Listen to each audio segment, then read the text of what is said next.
It's been 3 days since Eau Claire city staff removed all the benches and tables at a downtown park frequented by Eau Claire's homeless population. Now, city leaders are meeting with council members and residents to explain their decision. Our own Elliot Adams has been covering the story all week, and he has more. On Monday, there were benches at Wilson Park. Now, they're all gone. The homeless were told, we were here Tuesday with our meal, and before we got here is when they took everything down. I was getting messages from the homeless saying, hey, just so you know, they're removing everything. We were told park staff and city leaders were escorted by police Tuesday morning to work on the park. This was due to numerous complaints of drug needles in flower beds and threats from people at the park. This was also when they decided to remove the benches. We've kind of been neglecting Wilson Park with maintenance this year.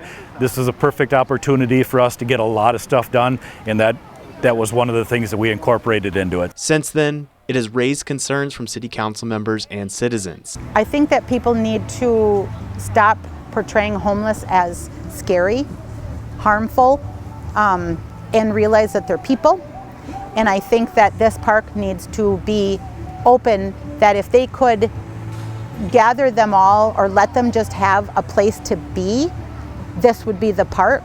Marty Carrena runs Say Yes Missions with her husband Pablo. They serve free meals at Wilson Park on Tuesdays and Fridays. To address concerns, the city met with residents and council members Friday afternoon to explain their decisions. While it had a shaky start, not the way I'm talking to you right now, and I apologize. Some feel it was ultimately a productive meeting. We had a lot of people from the public. We had some unhoused people, and it was really nice to hear everybody's story. A lot of people have good ideas on how we can start moving to help these people out. Berg took responsibility for city actions and spent time listening to the visitors. One of those voices was Jennifer Cornett, who has slept on those Wilson Park benches. I think that we need to communicate more like this, the way that everybody was communicating today.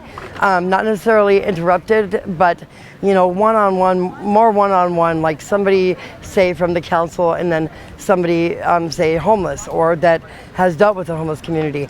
Ultimately, moving forward, Cornett wants empathy from Eau Claire. I know we come off a little strong sometimes, I know that.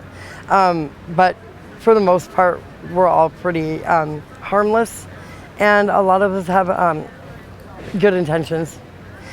We all want to progress. I mean, as human beings, I think we all really want to have a better future. Thanks for that report, Elliot. We also got an unexpected update from the city. Most of the benches will be refurbished and put back at Wilson Park next week. Earlier this week, we were told that it was unlikely they'd be put back this year.